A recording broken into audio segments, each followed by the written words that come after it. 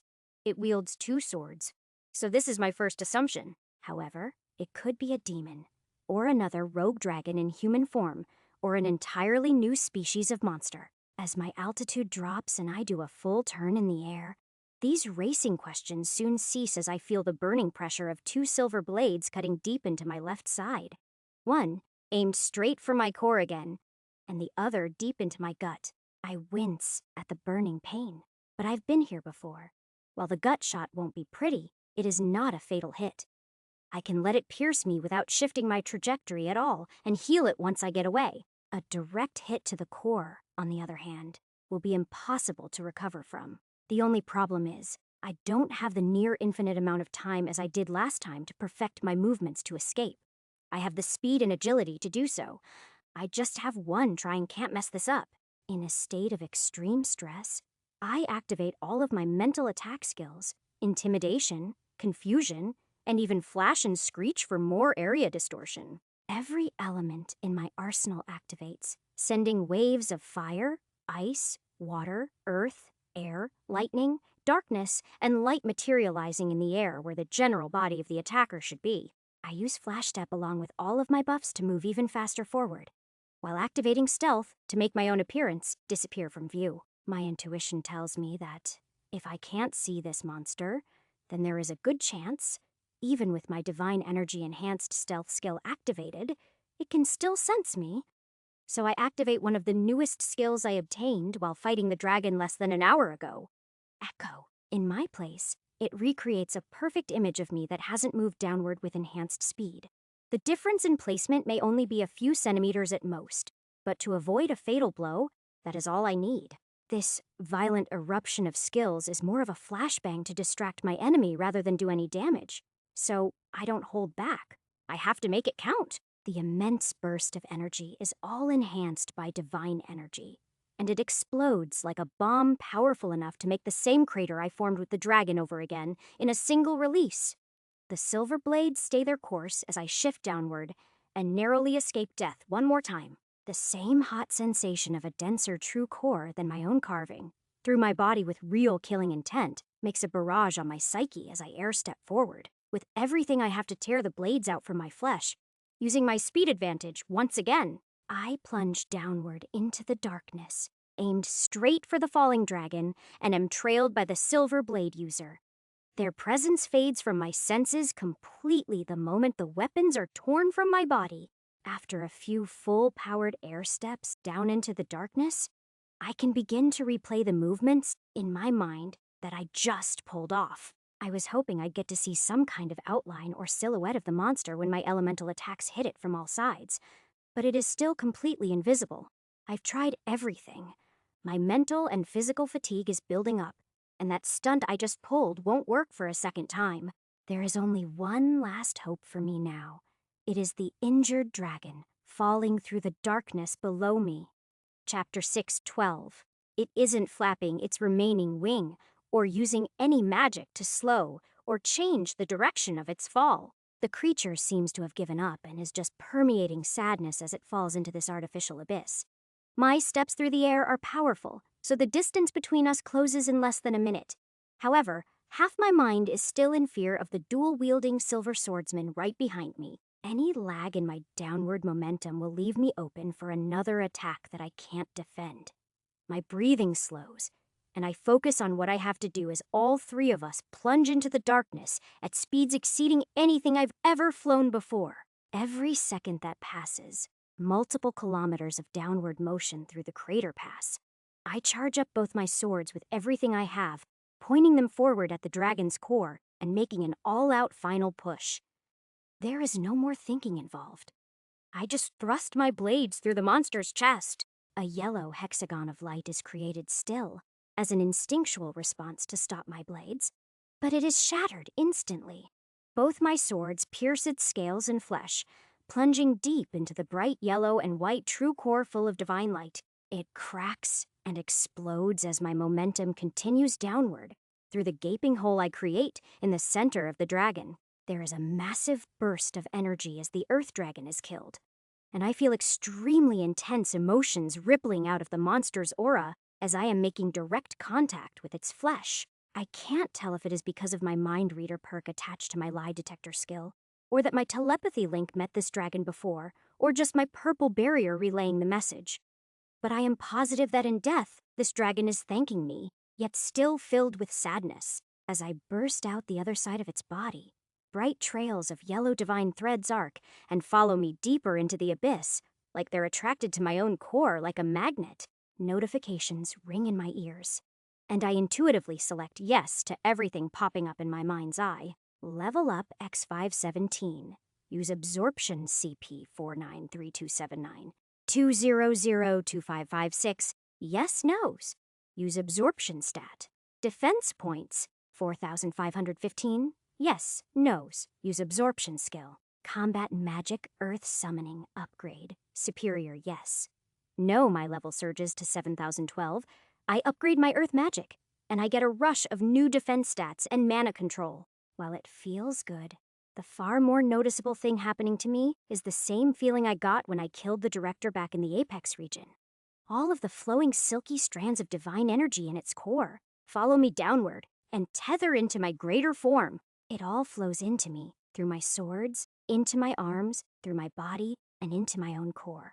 My core glows so much brighter, denser, and more potent than before, it feels as if there are two of them overlapping in my chest now. Once the energy cycles through, it reestablishes with the rest of my limbs, skills, soul energy, and even mind. My next breath makes me feel like a whole new man, on a different level entirely than just seconds ago. My perception of the world expands by over 2 times, allowing me to see all the way back to the Dark Continent, and even further, giving me a crystal clear view of all 8 of the Great Regions in a single shot. There is an incredibly vast icy mountainous region above the Dark Continent, and not so far away now, I can see the entire volcanic region to the south in full view. The imagery that bombards my mind and the immense surge in strength is both exhilarating and alarming. This is only because I still can't see the Silver Swordsman chasing me. If by killing the dragon, I killed their bonded partner, they would be dead now and falling through the air with me. I assume in this case, their cloaking ability would have deactivated. That isn't the case, meaning they're still alive. And even with this incredible boost in power, I can't perceive them at all. More thoughts race through my mind, trying to come up with ideas of what to do next as I plunge deeper into the crater, unsure if I am still being followed by an assassin as their dragon's remains litter the sky above. The bottom of the man-made abyss gets closer and closer, but from deep within my core, I feel a new intuitive feeling, like a new skill or the silent activation of a passive buff coursing through my mind and body. My subconscious thoughts are being filled with a burning desire to use this new power trapped inside me. There isn't much time left, and any turn to the left or right would open me up to a stealth attack, just like the one I narrowly escaped when I made the decision to turn and attack the dragon. So, I come to the conclusion that my only choice is plunging straight down. There are a few escape route options on my mind. I could use a teleport crystal and leave the battle safely, or even use the perk of my Dungeon Walker skill to force teleport to any dungeon I wish. But both of those options would only make this enemy more angry, and most likely attack the Crimson City directly if I do. It would only be delaying the inevitable, so I have to come up with a solution now. My breathing slows, and my energy concentrates deeper and deeper in my swords as my true core glows with hot yellow light. My velocity downward continues to increase more and more, and in a matter of seconds, I'll be colliding with the bottom of this hole in the desert, and right on top of me, this mysterious swordsman will come in for the kill, seeking revenge. With this in mind, I give in to the burning intuitive feeling in my core that wants me to activate an unknown power. Then, the corners of my lips slowly turn upward as I see what is being formed from my own pure divine energy in front of me. All of the fear and confusion that filled my subconscious moments ago fade away, and only excitement and the thrill of battle surge through me now. Moments before impact with the bottom of the crater, I turn my whole body around. Instead of diving head and swords first into the ground, I brace my feet for impact. Covered in layers upon layers of soul energy and divine threads, my swords and torso twist upward toward the sky, and in the center of them, manifested out of pure silky yellow light, a glowing hexagon fully forms in front of my entire greater form. My grin while creating this manifestation only grows more and more into a full smile as the bright yellow light floods the area, and I watch two silver blades sink into the incredibly thick wall of gravity above my head. I was right. This sword wielder isn't dead. It feels as though time stops as my feet destroy layers and layers of bedrock below the desert, unable to hold the pressure being forced upon it. However, the barrier above my head between both of my own weapons is holding steady. The silver blades that come out from seemingly nowhere push down with all their strength, but I push back with over double the divine power I had before. The blades sink deeper and deeper into the hexagon of light, making it over 3/4 of the way through.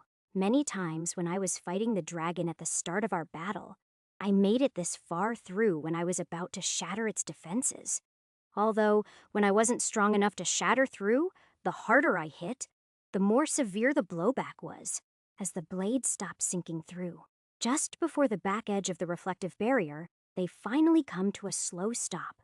A wave of relief and confidence flows through me, and at the same instant, I feel the silver blades begin to reverse their direction, slowly being pushed upward. The slow reversed motion begins to speed up. Faster and faster. All of the force pushed down in this attack is reflected back, and a flash of yellow light erupts from the sides and front-facing portion of the barrier as the silver swords pull completely out and disappear. I can't sense the enemy, but the fact that they haven't made another counterattack makes me assume they have been caught up in the blast and reflected upward with the eruption of energy, high up into the sky. After this last resort move paying off, my mental and physical fatigue grows even worse. I've never exerted so much force and power in my entire life. Every cell in my body is screaming at me to stop and recover. However, the excitement from learning my own true core's ability allows me to take the unique talents of other true cores is fueling my urge to fight. I jump upward, destroying dozens of kilometers more desert in a single step, yelling out loud for the entire battlefield to hear, "Whoever you are, wherever you come from, show yourself. State your name and tell me why you've come here. Do this, and maybe I'll think about letting you live." A bright yellow surge of energy residue is left behind as I fly upward out from the crater in the desert, following the general direction of where I believe this silver sword user was flung. Chapter 613. The energy surging through me settles into my muscles and bones, similar to earlier when I was learning how to properly use my true core in the battle against the dragon. Every step upward through the air assimilates this new power into my being and makes my movements feel more natural.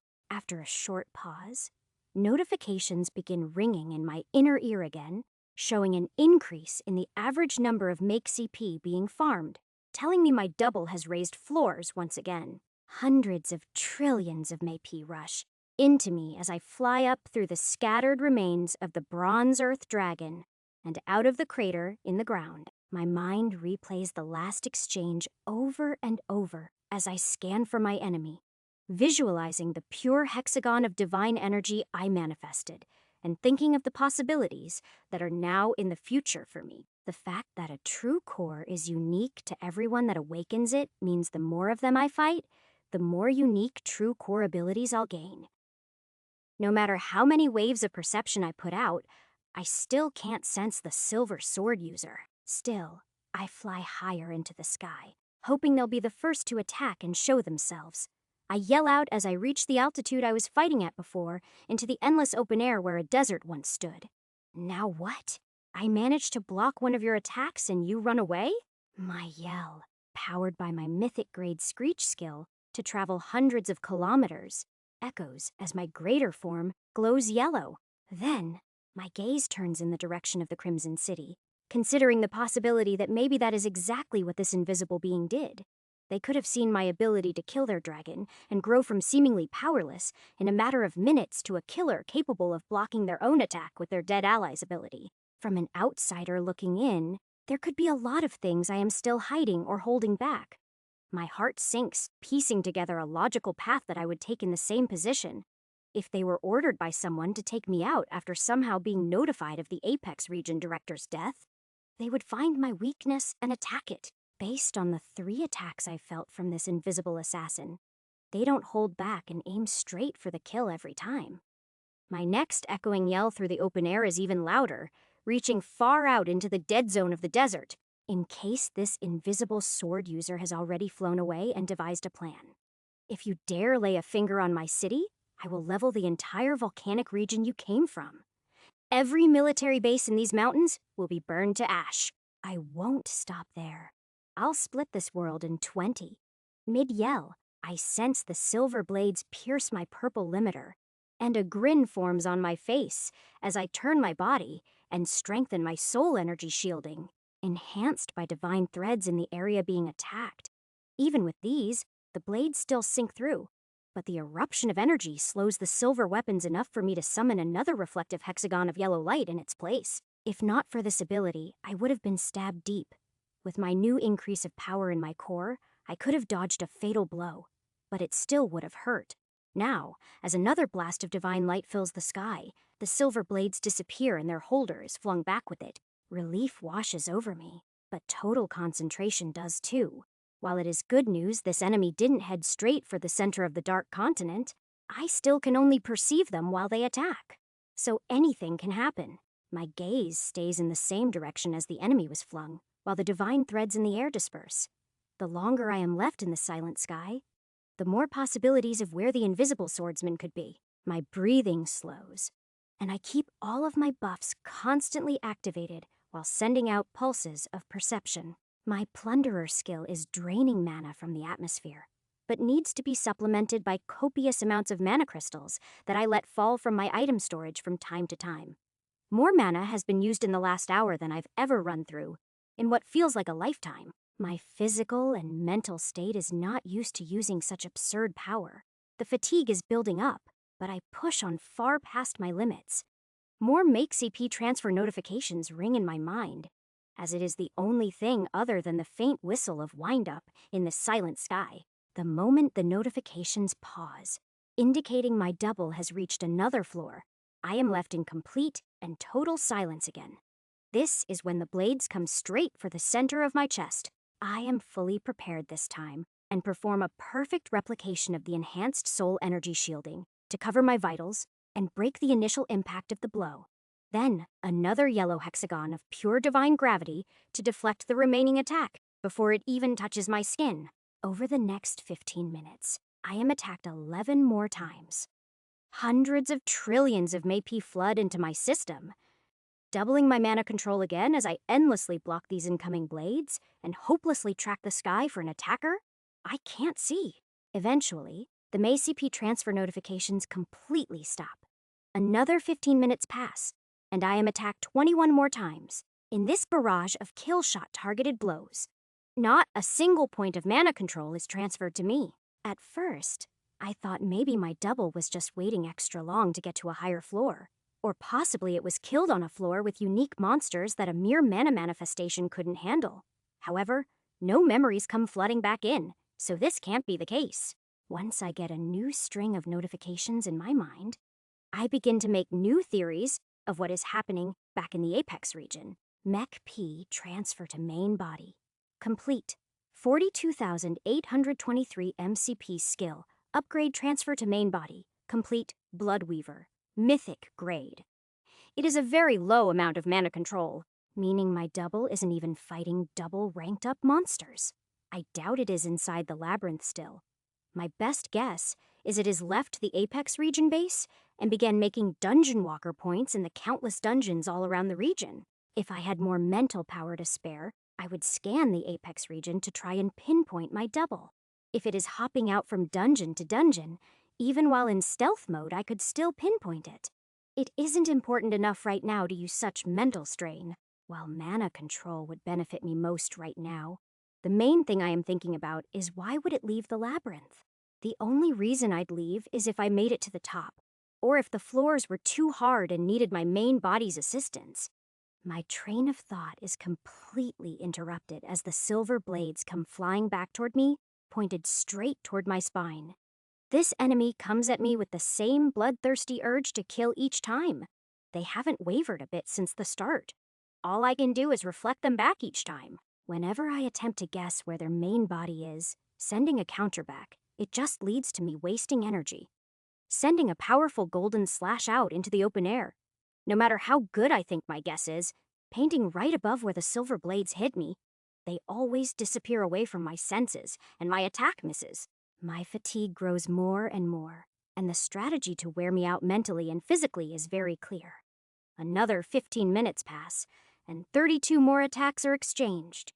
I counter on 4 of them, but they're still hopeless attempts. In my inner ear, more and more tiny MakeCP transfer notifications riddle my consciousness between 500 and 100,000 MCP, confirming to myself that my double is definitely in random dungeons. Another upside of this is that more skill transfer notifications add to my status. Skill transfer to main body, complete. Stun, mythic grade. Skill transfer to main body, complete. Meteor, mythic grades. Skill transfer to main body, complete mana storm, mythic grade. I would take the time to read them up close, but the barrage of attacks is being sent at a faster and faster pace.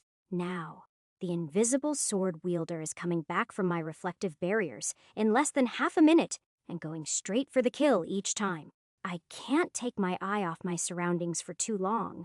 The only snippets I read are that my stun skill is similar to confusion and intimidation, a mental attack that stops the attacker from moving.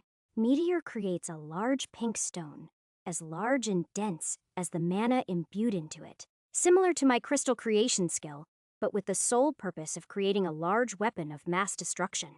Mana Storm takes control of all the mana particles in a given area of aura and scrambles them, putting them only in control of the caster and making the mana useless to anyone else within the aura of a lower mana control. In addition to all of my other skills, I attempt to use these new ones too, possibly gaining some kind of hidden advantage on the invisible attacker. But they all do absolutely nothing, just provoking the silent assassin to speed up their attacks even more. Another 15 minutes pass, forcing me to block 77 more attacks, making this explosive exchange in the sky last over an hour now. I am getting more and more fatigued. The natural mana in this desert is nearly gone, and my own personal supply of crystals in my storage is running dry too. This needs to stop soon, but the silver sword wielder is only getting faster in their accuracy, and intent to kill hasn't wavered one bit. They are still just as sharp as their first shot.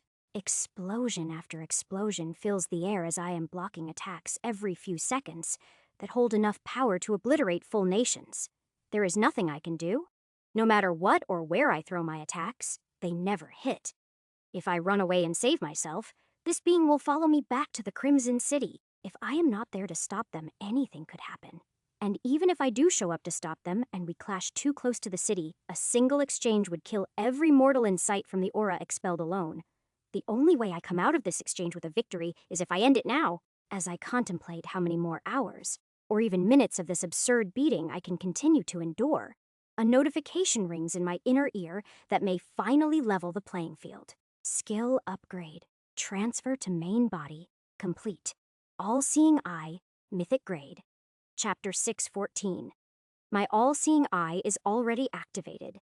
Every bit of my perception has been on full blast since this fight began, yet it has been hopeless. Now, as the notification of its upgrade rings in my ear and my divine threads tether with the new pulse of aura that radiates out from my eyes, a whole new world becomes visible around me. I thought my perception abilities were nearly at their peak, but I've been deceiving myself all along. It is like my eyes have finally opened once again. It feels just like the first time I absorbed this skill during the ski class exams in that labyrinth. Back then, it was one of the first times I started seeing the dungeons for what they really were, beginning to see individual mana particles in the air, and learning how monsters and the system itself truly worked. Now, the countless new data points entering my mind feel as if the veil has finally been lifted, and I am seeing reality around me for what it really is once again. Everything looks more vibrant, like golden sparkles of never-before-seen light create and glue reality together between every particle in the atmosphere. Even the oxygen atoms in the air are visible down to the protons and neutrons in their cores. I can see the glue that binds even them together, and that is not even the end. It is like I am peering into the building blocks of reality, down to microscopic levels I never knew were even there. The deeper I look into this golden, sparkling phenomenon that glues the universe together before my eyes. In any given area, my mind starts to intuitively move away from it. My focused perception instantly zooms out, and a slight brain fog covers my mind on the intricate details of what I am seeing. It is like my ability is allowing me to see things I shouldn't be able to perceive. It feels very similar to the times I stared into the center of Ember's golden core. I take a slight gasp of breath at the thought as my vision returns to searching for the invisible assassin I am currently battling to the death. My eyes dart all over the sky, and I air-step forward in the direction that I last reflected the sword wielder. However, everything feels like it is going in slow motion around me. My body still moves at the same rate, but my vision and my mind feel as though they're moving far faster than they were just moments ago.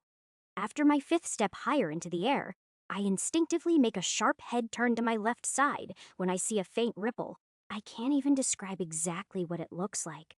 It is more of a feeling, like a microscopic panel of reality accidentally flipped the wrong way for a fraction of a second.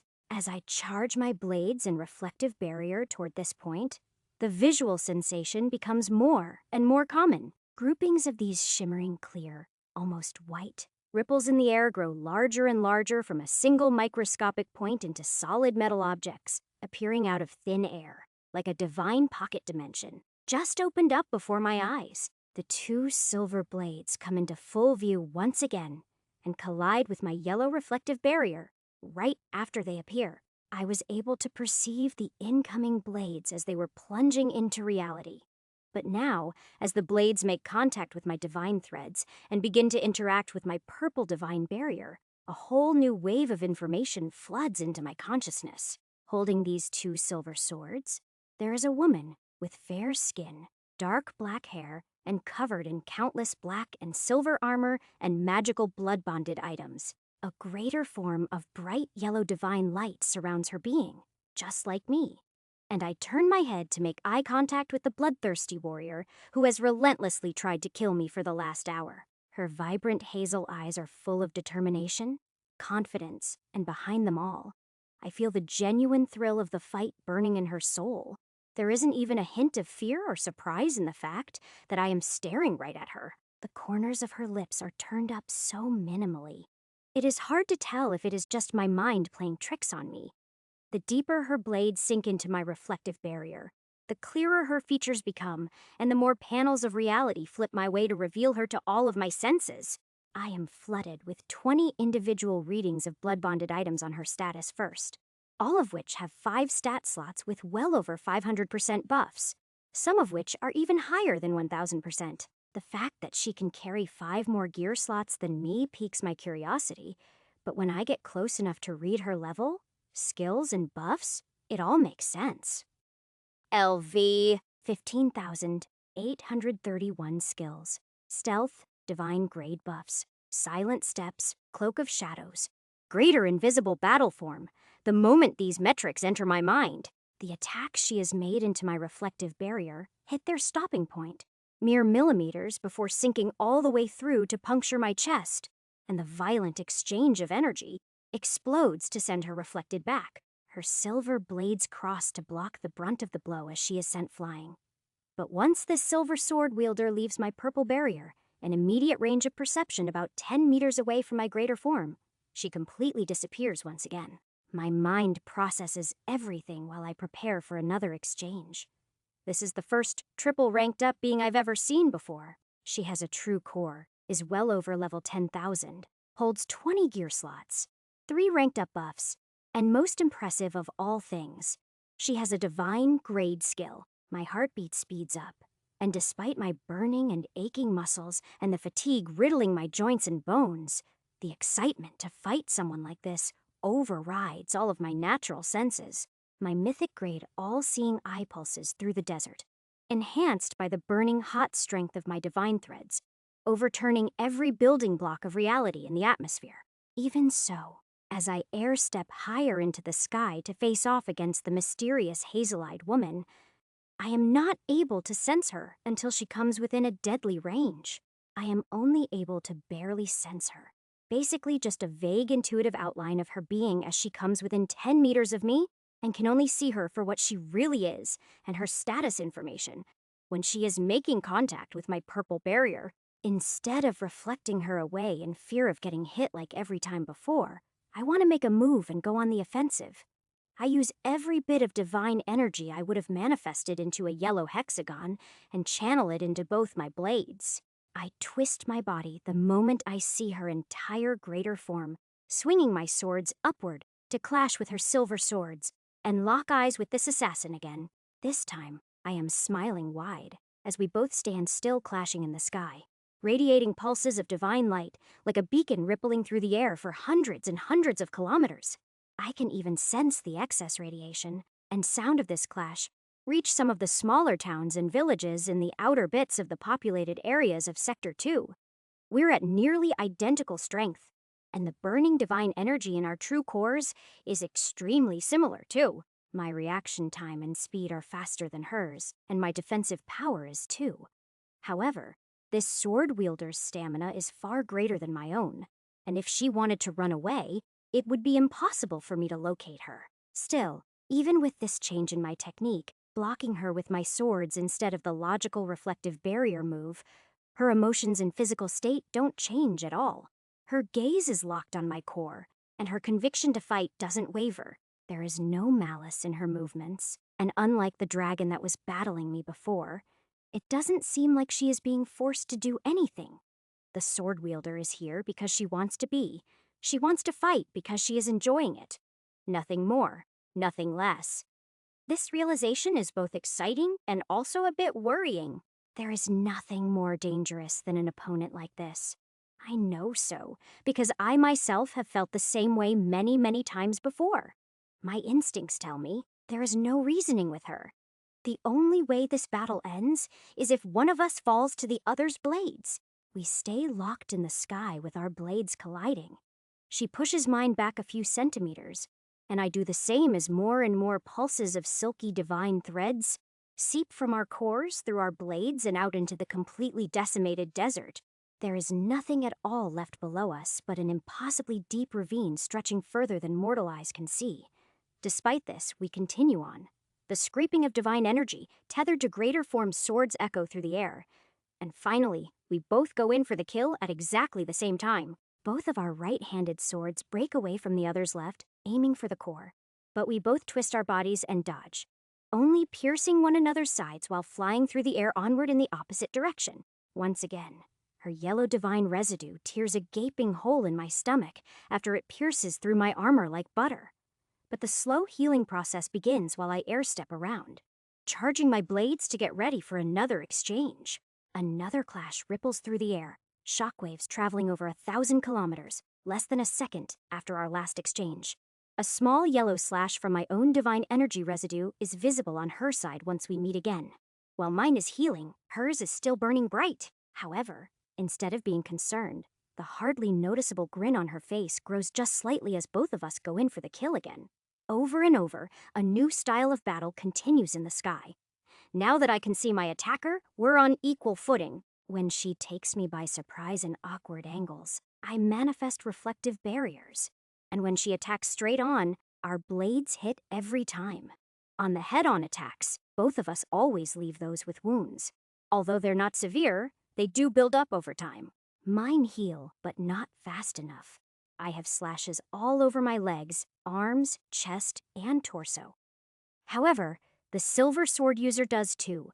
The collisions only get more frequent, ramping up to multiple clashes per S-econd.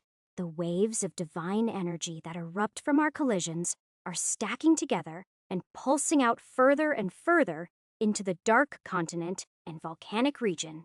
To the south, more and more lava erupts from the active volcanoes, and the mana in the air is being distorted by the constant energy pulses to create and break dungeons. My plunderer skill absorbs so much mana from the air that pockets of dense mana are flooding into drained portions of the atmosphere. And odd phenomena are occurring down below in the crater, where the dead zone of the desert, Teat, used to be.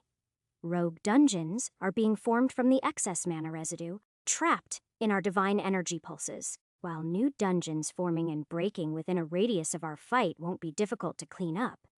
There is a far more dangerous result of this exchange that is beginning to show itself. Far away, in the center of the Dark Continent, weak vibrations of yellow divine light from two true cores clashing begin to ripple into the depths of the demonic energy-filled abyss. While one or two waves don't get much of a result, the continuous and growing pulses of mana and divine threads that are being consumed by the darkness make the entire abyss tremble. As I clash with the silver assassin in the sky for the 139th time in the past minute, another ripple of divine light, filled with mana, collides with the abyss thousands of kilometers away.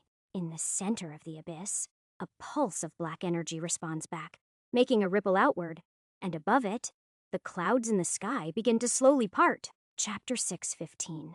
Back in the outer desert, just about 100 kilometers away from the Crimson City, my teammates sit in a circle, absorbing orange divine fragments. Weak ripples of yellow radiation from my fight reach their senses, and Maria is the first to speak up. That is Jay.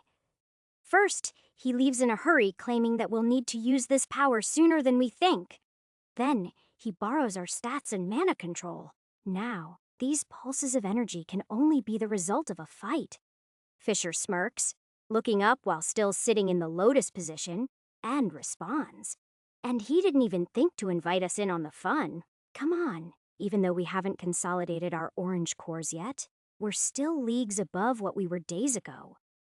Lydia turns to him, opens one eye, then closes it and shakes her head. It is too dangerous. He isn't one to draw out a fight. Whoever, or whatever, he is facing, they're definitely at or above his strength.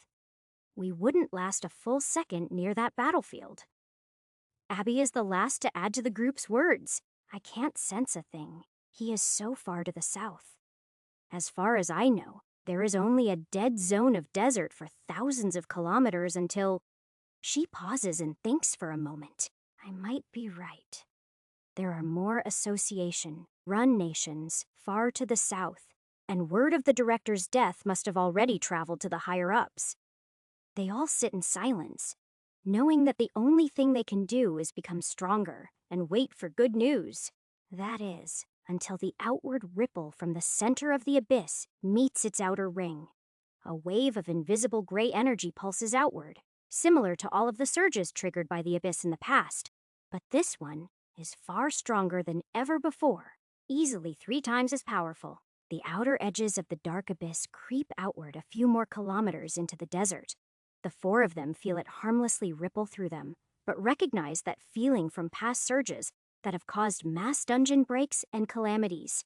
The gray shockwave that erupts from the abyss begins triggering even more breaks throughout the Dark Continent, and even further into the 8 great regions, spreading further out into the world like a massive sonar. My doubles back in the Crimson City feel it too, and immediately jump into action. One of them heads out to Sector 3 to handle the breaks in the farmland, while the other alerts the Crimson Army to stop their training immediately and begin securing all of the dungeons within the canyon. Once they are stabilized and guarded by the proper ranked hunters, farming will be allowed for rare and unique loot for a limited time.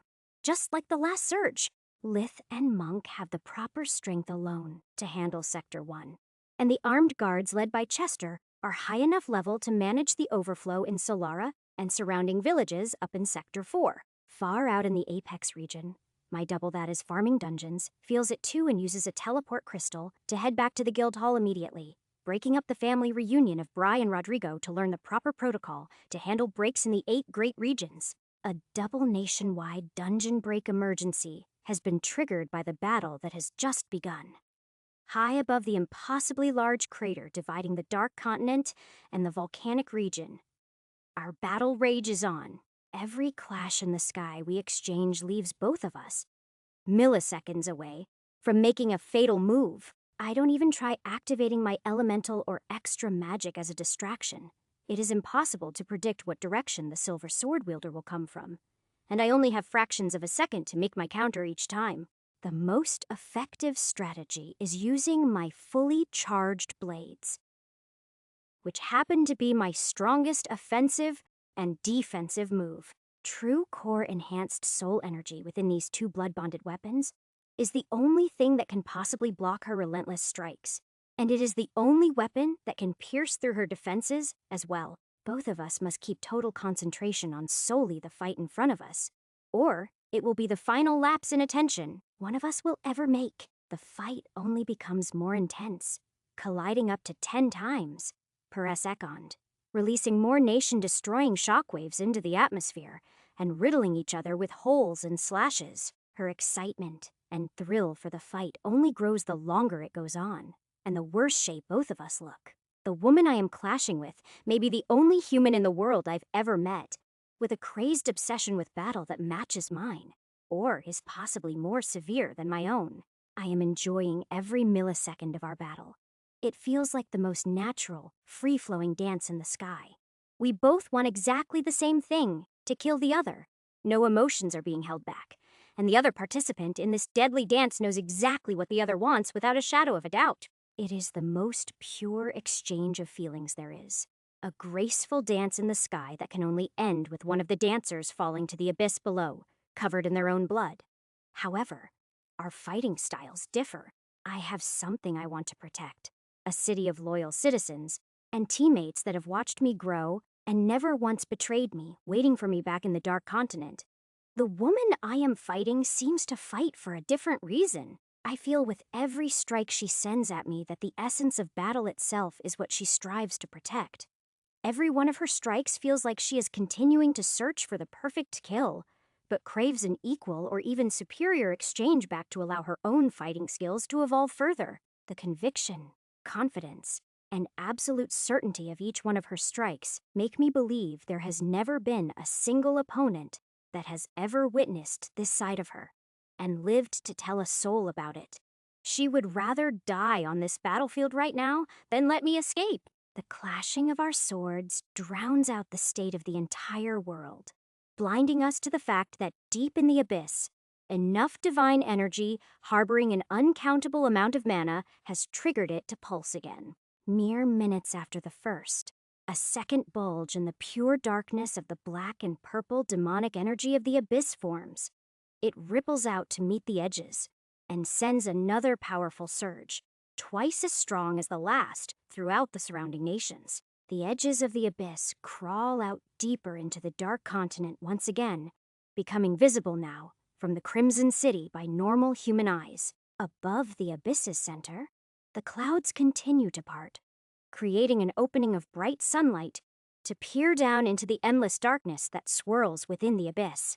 As the second surge triggers more and more breaks throughout the Dark Continent, my doubles, teammates, and Crimson Army have secured all of the most volatile breaks. Over 10% of all the dungeons have been triggered to break by the surge, and up to 50% of them are showing signs of elevated mana levels. My doubles are able to use element stones imbued with my plunderer skill to settle dungeons back to their resting state. But this process isn't instant. Traveling from dungeon to dungeon still takes time outside in the real world. Meanwhile, Rodrigo, Bry, and one of my doubles head back to the Apex region to give orders to all of the A-class hunters and send transmissions out to all of the regional directors to begin their usual surge protocols. The battle in the sky rages on, as we're unaware of the mass destruction being caused all around us. Now, over a dozen pulses of energy from our clash radiate out from our blades every second. We're both losing blood, mentally, and physically fatigued beyond the limits that either of us have ever pushed. It looks as though two glowing yellow suns are colliding in the sky over and over, digging a deep crater into the side of the world, and every living being on the planet is paying for it. As enough shockwaves hit the abyss, a third bulge in its center starts to form, It rises higher than the previous two, and the clouds that have begun to part in the sky continue to be pushed away as the abyss looks like it is being pulled upward. Like a swelling wave of demonic energy, it swells so high that the center of the abyss can be seen in the sky from the outer ring, even hundreds and hundreds of kilometers away. It looks like an impossibly large rounded pyramid of dark fog, and only takes its shape more and more as the round bulge in its center looks like it is pushing upward like a point. This all changes when the large circle of parted clouds in the sky turns dark as well. To match the color of the abyss, the point at the top of the swell breaks, and out from its center, a cylindrical structure, dozens of kilometers wide, shoots up, materializing out of it, and quickly continues growing up into the sky. From the depths of the abyss, a jet black tower grows high into the darkness above. A final surge ripples through the entire world as the swell falls down to its natural state, and the clouds roll back in to fill up the circular portion of sky that parted. This shockwave is far stronger than both of the first two combined, so strong that it reaches far into other nations while keeping its overwhelming strength. While no physical damage is done by it, as the pulse expands outward, an eerie sensation is shared by millions of people nations apart. As I clash with the silver sword wielder in the sky again, the third surge ripples through both of us, and the shiver it sends down my spine is reciprocated in my opponent. Despite being mid-clash, both of our attentions waver. We've been in a flow state of pure battle for hundreds of exchanges. But this powerful burst of energy is too strange to ignore. Our eyes meet simultaneously, realizing there is another threat among us, and both make the decision to use up valuable divine energy, to send out pulses of perception to see the result of our actions at the center of the Dark Continent. Chapter 6:16. As my pulse of perception creeps into the center of the Dark Continent, the cylindrical pillar that grows out from the depths of the abyss becomes visible to me. The clouds part in the sky to reveal the structure as it seemingly materializes from thin air into existence. Climbing higher into the sky, my divine energy-enhanced vision can see the obsidian black outer barrier of this tower crystal clear.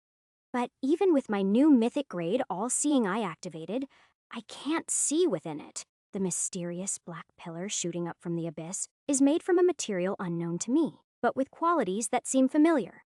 From this distance, it is hard to say exactly what it is, but it has very similar characteristics to the Black Stone of Monk's Pyramid back in Sector 1. The pillar materializes higher and higher into the sky, so high that it eventually reaches too far for my senses to reach. I watch the abyss swell and flow rapidly like an ocean during a storm, and the eerie sensation that rippled through me from the third surge keeps repeating in my mind. The fact that my clash with this other true core at such scale has triggered this event becomes very clear.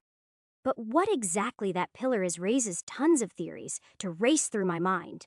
Both Ember and the Lich King have stated in the past that the abyss is where the throne will awaken. But what exactly that means, I am still very much in the dark. The visions of past memories from Celia, the purple cord being in her last minutes of life, showed me the after effects of what happens if a demon is to claim that throne. But that doesn't explain much about what happens before it is claimed, and most importantly, how to claim it. I don't know if this is normal, or if my interference has changed the trajectory of this world's future. So many questions are left unanswered as I turn my attention away from the ominous black pillar and stare back into the hazel eyes of the silver-sworded assassin, whose blades I am still clashing with hundreds of kilometers above a crater in the desert. However, the sight before me now is almost as shocking. For the first time in our entire battle, the woman's expression changes. Instead of continuing to attack me relentlessly without any emotion or sign of letting up, the sword user's eyes are filled with shock as well. The odd sensation of fear, anticipation, confusion, and excitement ripple out of her. And I feel the telepathy link that I've been trying to send out to her for the past hour finally connect. Her voice echoes through, but it doesn't sound like she is aware we've even linked. It is more of an inner thought seeping out in a moment of great stress. This is too soon. Her pupils shrink, and her intense battle instincts, overwhelming aura, and urge to kill me completely disappear. For some reason, she is done fighting me. this doesn't mean I am taking any chances. So in this moment, I overpower her left arm's blade and aim my right directly toward her core. This moment of hesitation has decided the fight. I don't hold back while the tip of my Flame Emperor's blade pierces the center of her chest, but an unexpected reaction occurs. Unlike every other time I tried to do this move in our hundreds of past clashes, when she would usually spin her body just enough to make my blade plunge through her shoulder while her blade punctures me, this time, my blade meets no resistance and pierces right through her chest. I would be satisfied with this result. However, in the area where I'd pierced her, there is no longer any flesh in its place. There is just a circle of open sky from her core outward. The fair-skinned, well-endowed, long-haired woman disappears before me, dodging my deadly strike in a very unique way. My all-seeing eye can still vaguely pick up her presence in front of me, and my blade is definitely sitting in the center of her chest. But for some reason, I can tell she is not injured. The barely visible shimmering figure of the woman steps back a few dozen meters to fully disappear from my senses as I pull my sword away and get back into a fighting stance. I am sure I hit her, but at the same time, my eyes and all my senses have seemed to deceive me. It is like she slipped away into a divine pocket dimension, being right where my blade struck, but dodging it in a direction that I am not able to shift my attack into. Instead of attacking again, I hear the woman's voice echo in my head. That was an admirable strike. If I was distracted by the throne's awakening for even a tenth of a second longer, maybe you would have won this duel. Over 100 meters away, the woman materializes into existence, showing herself to me, and there isn't a gaping hole in her chest as I would have imagined. She still has both of her silver swords up in a battle stance as well, but there is no urge to strike at me rippling through her anymore. I wouldn't have believed her next words if I couldn't read emotion so perfectly. Let us call it a draw. While you were my favorite fighting opponent I've ever faced, I've lost interest in killing you. She powers down her greater form and just reveals her plain armored body riddled with yellow divine slashes from our battle, then turns her head in the direction of the massive black pillar. So Wei, maybe the urge will return when greater stakes are on the line. I think it is only fair we save a duel like this until the world itself is the prize. She shrugs and lets out a sigh, letting the thin smile that I witnessed on her face while mid-battle return to the corners of her upturned lips. One of us killing the other now would be quite the waste. Don't you agree? Then she turns back to me, pointing her sharp eyes at my greater form without any fear that I'll take advantage of this moment again and go in for the kill. I am shocked at this turn of events.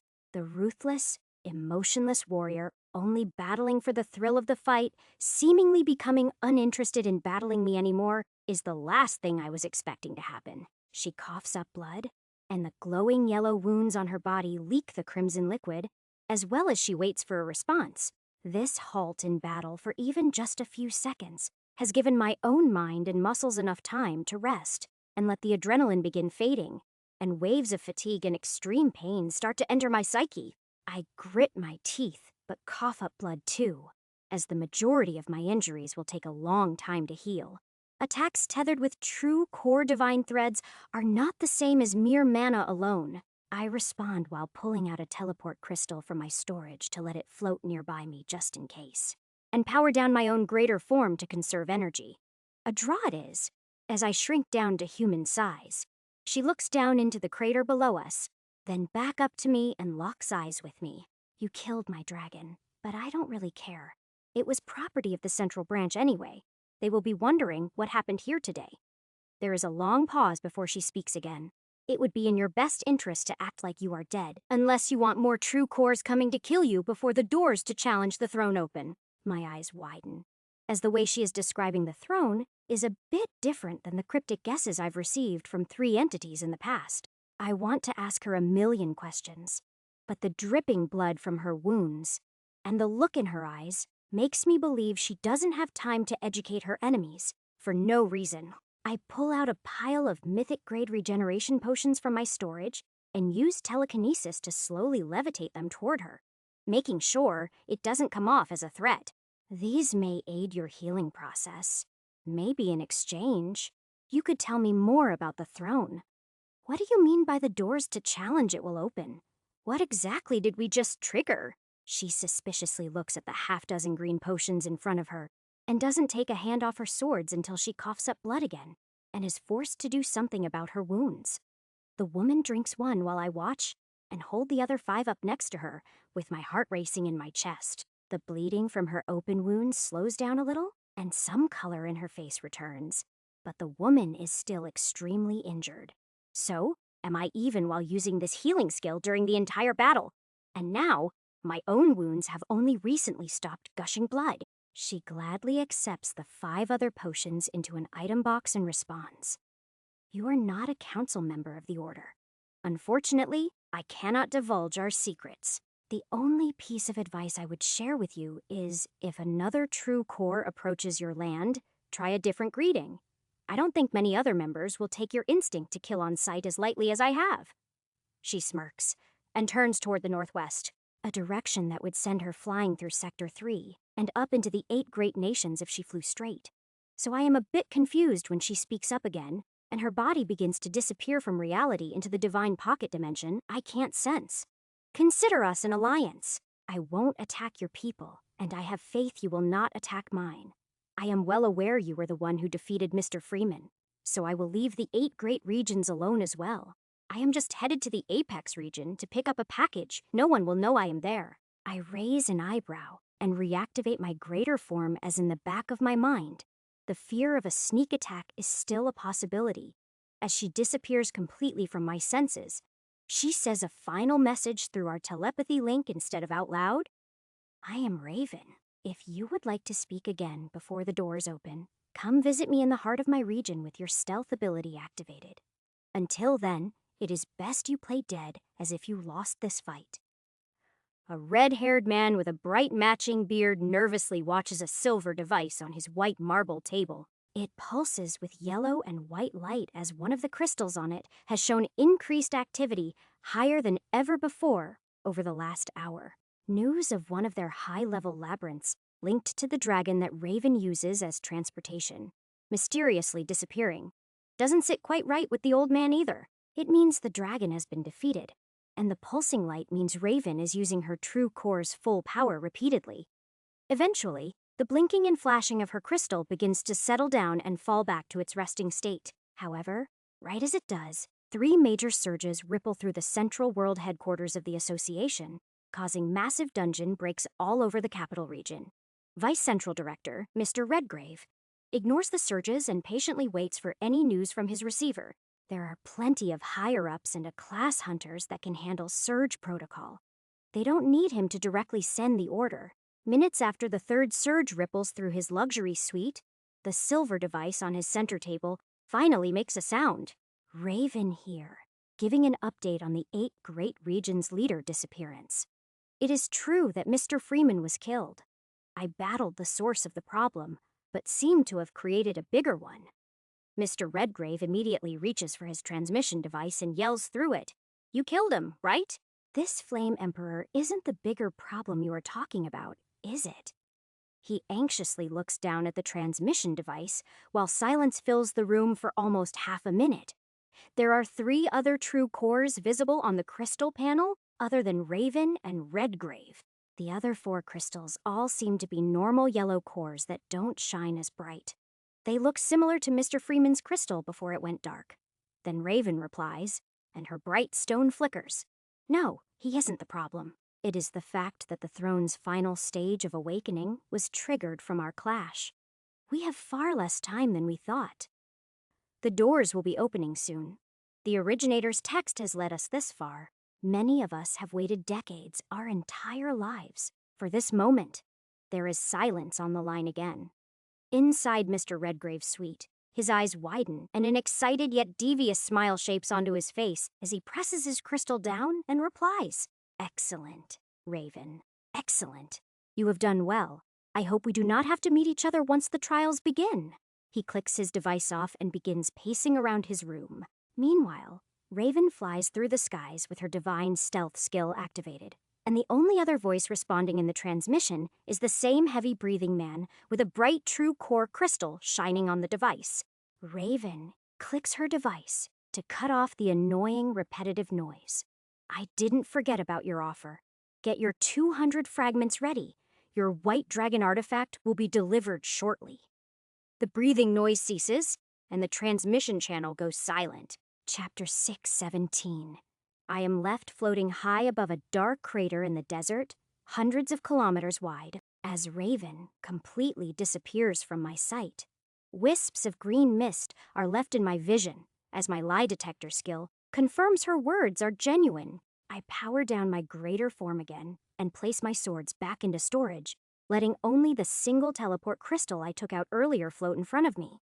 My body is still riddled with hundreds of puncture wounds, and my mind races to make sense of all the information streaming into my brain. I use half of my remaining energy to continue the slow and painful healing process, while using the other half to extend my net of perception outward to assess the true aftermath of my battle. Here in the Dead Zone, hundreds of dungeons are breaking all over the Dark Continent and the 8 great regions, and powerful hunters are securing the territories with impressive speed. In the Crimson City, the army has already set up makeshift roadblocks in front of each dungeon that has broken, only allowing hunters 100 levels above the normal threshold to farm from them. Meanwhile, my double evacuates and stabilizes the more violent breaks with Plunderer imbued element stones. Far off in the Apex region, my double that was farming in the labyrinth uses all its concealment skills.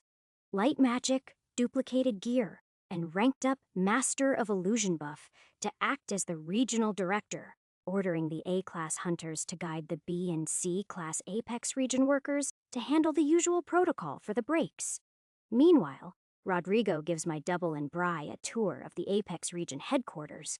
As soon, this will be another home base for all of us throughout the entire 8 great regions. Messages are transmitted with Rodrigo's help to all of the regional directors. My Divine Thread enhanced gaze skims through all the regions, pinpointing various dense points of mana where the highest grade breaks are appearing. Familiar faces pop into my mind's eye. Deep in the Talton region, a few B-class breaks appear in the heavy jungle. Marcy, the newest B-class warrior in that region, leads the charge, sensing the breaks the moment the first surge rippled through, and taking out full dungeons solo in a matter of minutes. Out in the Raya and Silka regions, a new B-class wind magic wielder, Dane, is the first to notice dozens of breaks in the partnered regions. The 2 regional directors get a transmission at the same time, and the 3 of them, the strongest hunters in both regions, begin instructing hunters and taking on the most difficult breaks alone. The Vice region and Viridian region receive the signal from headquarters, but have already started sending out extra hunters to handle the surge. The fact that no order has been given to send extra troops to the Dark Continent is unusual, as these 2 regions are usually responsible for keeping it in line. Neither of the old directors comments on it. However, Nat, now contracted to the Viridian region, is sent out to secure a batch of the deadliest B-class breaks in the region. Many of the other hunters in her party are anxious and scared, as it is likely many will be severely injured, and some could die today. This is the largest mass dungeon break to be recorded in decades. Fear and unease fill the streets, as many hunters from the association know what is happening. There seem to be many more on duty, rushing toward the dungeon hubs than usual. Even the weakest merchants and non-hunter citizens can feel the eerie atmosphere. There is a protocol for off-duty E and D class hunters to ensure there aren't riots or mass hysteria in the streets. As Nat enters the strongest break in the entire region, her demeanor is calm, and her fists ignite with flames.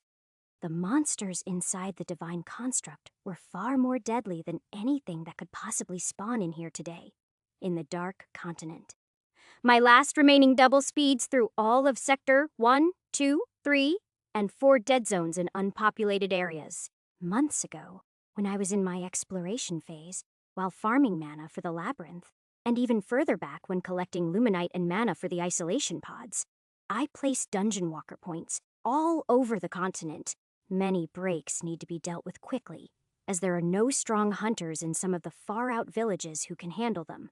The higher populated cities like Solara and Valor City are easily taken care of, as I expected. Chester and Lith deploy their guards and hold a temporary lockdown on the public dungeons.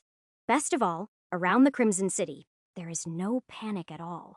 Many hunters and merchants remember the last surge that occurred in this city and easily stand in line to enter the unique dungeons and buy loot from hunters who manage to get in early so they can sell to neighboring nations. Even the outer city folk, who are usually just passing by, become interested as word of what happened last time spreads. Over 200 new links of loyalty are formed from traveling merchants and hunters in the outer city, just so they can enter the Crimson Dome and get a piece of the pie. A wide grin crosses my face as I watch the results of my actions play out in real time. While it may look like a catastrophe on the surface, there are upsides to this mayhem. Notifications ring out in my ears as my doubles farm a few unique breaks and secure new skills before stabilizing the dungeons. Skill transfer to main body complete. Final strike, mythic grade. Skill transfer to main body complete. Dark mist, mythic grade skill transfer to main body complete. Enrage, mythic grade. About half an hour passes before all of the breaks throughout the 8 great regions and Dark Continent are secured. I read these 3 skills details and continue healing myself with more of my remaining power, allowing my perception to dull. Then deactivate my stat and mana control sharing perk to give those I've borrowed power from their full strength to battle the mutant monster back in the Canyon of Dungeons. Final Strike is similar to my Final Breaths ability, allowing me to unleash a single final move with increased attack power. It doesn't show the exact amount of power it adds, nor does it show the downsides afterward. It is pretty much based on how much mana I imbue into it, but if it is anything like the Final Breaths After Effects, I don't really want to test it out. Dark Mist creates an aura of darkness, blinding opponents that come within a certain range. Only the caster can use perception skills within it. This too depends on the caster's mana control. Lastly, Enrage is a buff similar to Bloodlust and Berserker. It raises my strength and speed by 250% while active, and gives an additional 150% to my base perception as well. This is definitely a passive buff I'll be keeping active during battle. As I close my status screen, I finally grasp my floating teleport crystal nearby. It has been long enough now that my wounds have all finally closed up entirely. They're still healing slowly, and even my blood-bonded armor is still regenerating. It feels like this may take many long hours, or even days, to fully recover from.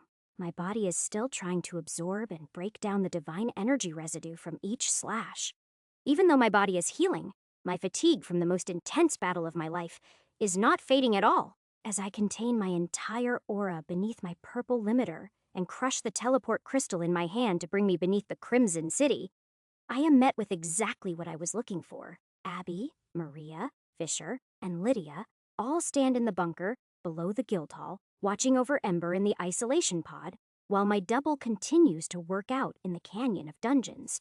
A bright green restoration circle, tethered by red and orange divine threads, covers the floor, and a rush of healing magic surges through me. Welcome back, Jay. I take it my assumption was right. Abby looks at me with a worried face, while my other 3 members share her sentiment. I respond. Yeah, you were right. I form a hush barrier around us. It was 2 more true cores. One I managed to kill, the other got away, but they consider us an ally for now.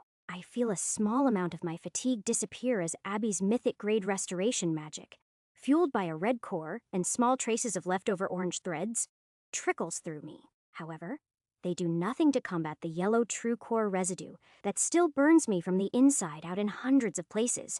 These wounds are on another level, and I am sure the silver sword wielder is feeling the same burns thousands of kilometers away right now. I grit my teeth as another wave of fatigue hits me, and Maria speaks up. What do you mean they're an ally for now? How long is that going to last?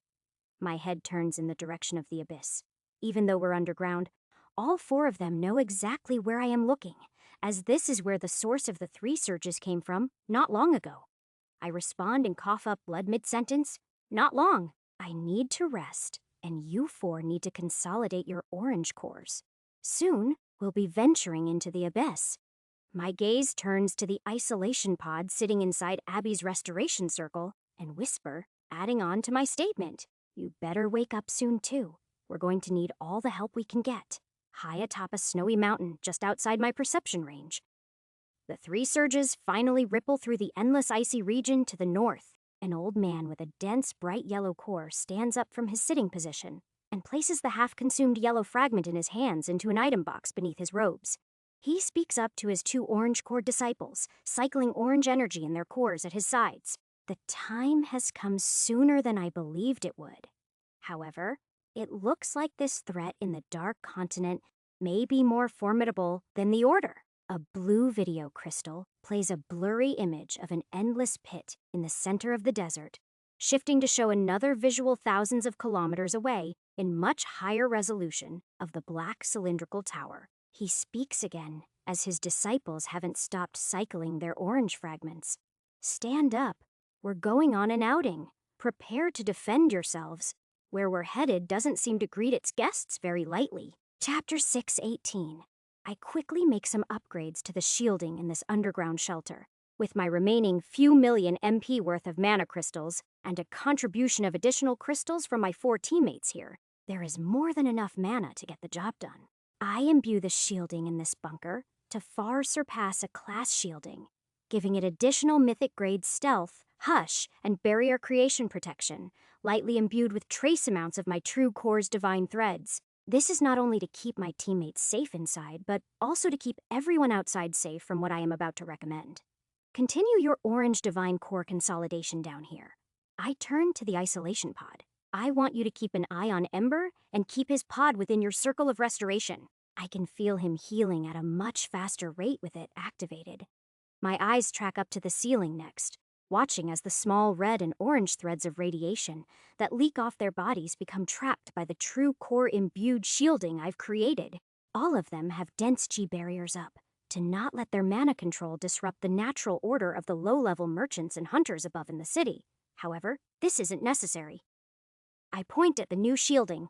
This should hold in enough power for you all to safely cultivate indoors. You may get quite the efficiency boost too, as a lot of the leftover threads can be recirculated within the bunker. As these words come out of my mouth, I cough up more blood while the wounds all over my body pulse and burn into my flesh.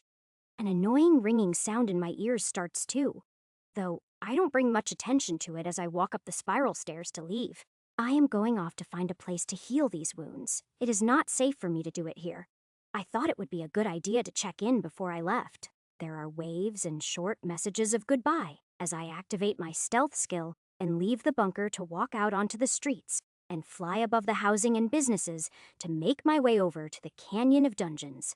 I would have stayed to talk longer, but my fatigue and pain from my injuries are still rapidly getting worse. On my way, I get the blaringly noticeable visual of the dark black abyss on the horizon, just under 1,000 kilometers away. The center of the Dark Continent is visible to me, and the black pillar into the sky is clear as day. However, for most average eyes, all there is to see is the enormous black abyss. It is a known phenomenon in the Dark Continent. Over the years, the mass of darkness, filled with mysterious, invisible monsters, has been creeping further and further outward every time there is a surge.